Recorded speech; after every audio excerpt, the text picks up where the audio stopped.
So first of all good morning to everyone.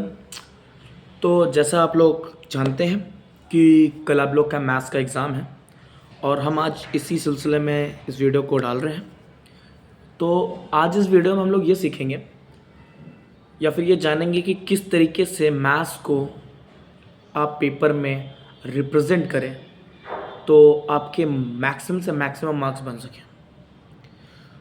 और मैं आपको एक बात और बता देना चाहता हूँ कि जो बच्चे बहुत अच्छा पढ़ते हैं, बहुत ज़्यादा, उनके लिए ये पॉइंट ये है कि वो मैथ्स में full out of full marks ला सकते हैं।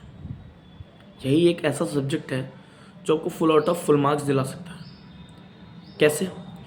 क्योंकि यही एक सब्जेक्ट है बेटा जिसमें राइटिंग का उतना बिहाफ नहीं रखता है। टीचर की राइटिंग उतना ज़्यादा मायने नहीं रखती इसमें, क्योंकि इंग्लिश हिंदी वगैरह में तो आपके राइटिंग के मार्क्स हो सकते हैं 1 या 2 नंबर कट जाए। मगर अगर आपने मैथ्स को एक सही ढंग से रिप्रेजेंट किया तो आपके मार्क्स कटना देखा जाए तो बहुत ही ज़्यादा मुश्किल बात है। अगर आप सभी चीज़ों को, जैसा कि मैं आज आपको बताऊंगा, अगर आप उस तरीके से रिप्रेजेंट करते हैं और आपने चीज़ों को सही ढंग से पढ़ा है तो आप कहीं ना कहीं अपने मार्क्स को मैक्सिमाइज़ भी कर सकते हैं और जो बहुत ज़्यादा अच्छा पढ़ेंगे वो फुल आउट ऑफ फुल भी ला सकते हैं। तो अब बात इसमें ये है कि जैसे कि आप लोग ने देखा होगा कि पेपर्स में हम लोग सवाल लगाते हैं, सम्स लगाते हैं, ठीक है। अब सम्स को स्टेप बाय स्टेप लगाना होता है।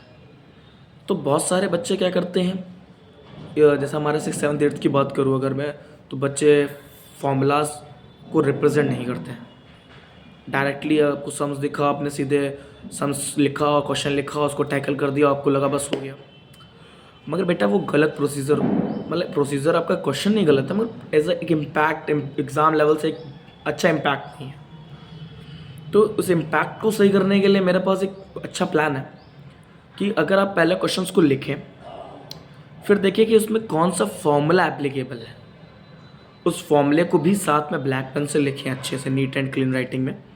फिर उन फॉर्मूलेज में जो जिस भी नंबर की जो पोजीशन हो, उन्हीं फॉर्मूलेज में उन्हीं चीज़ों को प्लेस आउट करें और फिर जा कर के अपने सम्स को स्टेप बाय स्टेप सॉल्व करते चलें।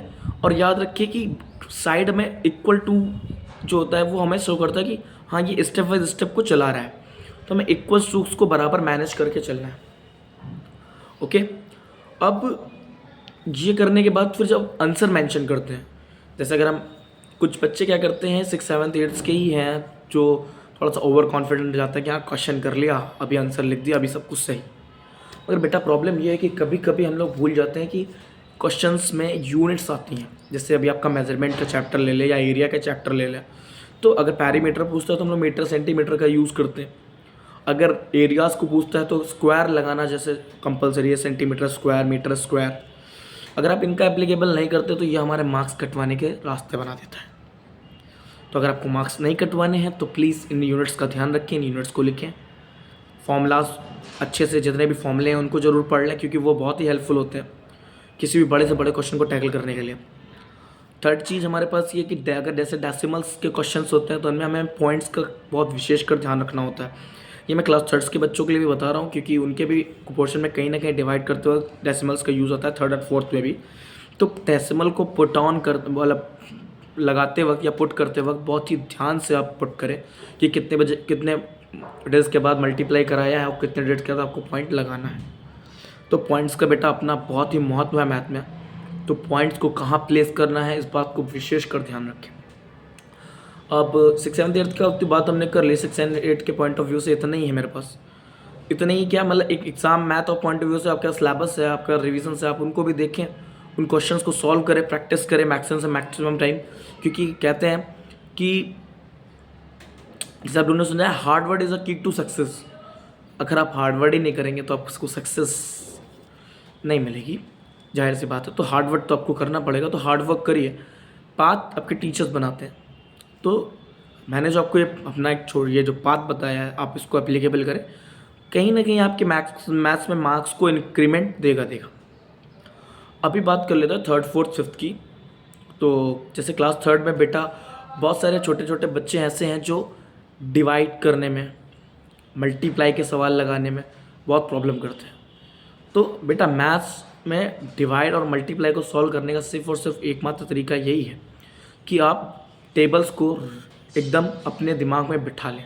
6th 7th ईयर्स के लिए भी बोलूँगा कि वो भी table, square root, cube root और इन सब चीज़ों को भी पढ़ लेता, क्योंकि अर्थमेटिक में कैलकुलस को अगर सॉल्व करना है तो ये 3-4 चीज़ें बेसिक्स हैं, जैसे कि क्या, square root, cube root, tables.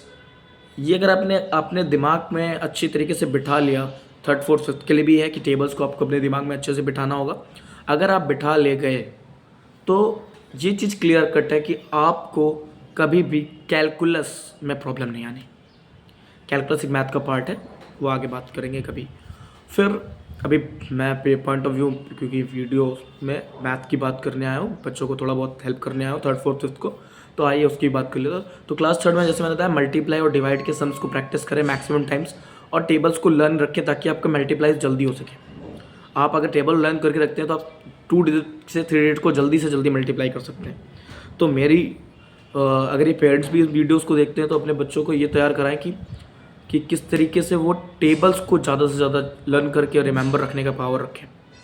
Second चीज़ ये आ जाती है हमारे पास कि हमें किस पर्पस से कैसे सॉल्विंग करनी है। तो अगर आप टेबल को लर्न करेंगे तो आप इजीली कर सकते हैं। आप जैसे 3 डिजिट्स का नंबर आ गया तो आप उसको क्या करेंगे, स्टेप बाय स्टेप करेंगे। पहले फर्स्ट नंबर को मल्टीप्लाई करेंगे, फिर क्रॉस लगाते हैं लोग, फिर सेकंड नंबर को। और ये याद रखिए, छोटे बच्चे क्या करते हैं, नंबर्स को आगे पीछे कर देते हैं जब सेकंड रो लिखते हैं, तो वो अपनी सेकंड रो को आगे पीछे ना करें, उन रोज को मेंटेन करके रखें ताकि आंसर जब एडिशन करते हो तो एकदम करेक्ट आए। सेकंड चीज़ पे आ जाते हैं, डिवाइड में भी बच्चे ये करते हैं, 4th क्लास 5th क्लास में भी बच्चे ये करते हैं कि डिवाइड्स में भी कॉलम्स में क्रॉस करने के बाद नंबर्स को बगल में नंबर जो लिखते हैं उसको उस नंबर के नीचे ना लिख करके क्रॉस के पास लिख देता है। तो सीरीज़ बनाएं, सीरियल वाइज बनाएंगे तो सवाल कभी गलत नहीं होंगे। फिर क्लास 5th के बच्चों के लिए बोलूँगा कि HCF LCM को विशेषकर ध्यान दें, क्योंकि HCF LCM एक थोड़ा सा बड़ा टॉपिक है उनके लिए। अब मैंने आप लोगों को फैक्टर्स क्लियर करे हैं, उन्हीं फैक्टर्स का जब हाईएस्ट पॉइंट ढूंढते हैं तो HCF बन जाता है, और जब LCM लोवेस्ट पॉइंट ढूंढते हैं तो लोवेस्ट LCM बन जाता है मल्टीपल्स का। तो अभी क्या करना है, आपको HCF और LCM की प्रैक्टिस करनी चाहिए मेरे हिसाब से बहुत ज़्यादा से ज़्यादा। और जैसे हम क्लासों में डिस्कस कर चुके हैं कि चैप्टर के लास्ट का MCQs देखें, और क्वेश्चंस जो मैंने आप लोग को अभी तक रिविजन्स में दिए हैं उन्हें सॉल्व करें, और चैप्टर के लास्ट के MCQs को ज़रूर देखें एक बार आप लोग। और इतना ही अगर आपने किया जितना आपको रिविजन्स में और टीचर्स ने बताया है, तो आपका पेपर जो है वो लगभग बहुत ही अच्छा रिप्रेजेंटेशन करेगा, और मैक्सिमम से मैक्सिमम मार्क्स को गेन करेंगे। तो आज के लिए इतना ही काफ़ी है। तो best of luck for examinations, thank you. और मैं आपसे ये भी कहूँगा कि अपनी तैयारी को मजबूत रखें, और ज्योमेट्री वगैरह भी लेकर के आएँ। अगर जिन 6th 7th ईयर्स के बच्चों का ज्योमेट्री यूजर्स है तो कोई भी एक्सेसरीज़ ना भूलें, क्योंकि वो एग्ज़ाम में इम्पैक्ट डालती है। Thank you.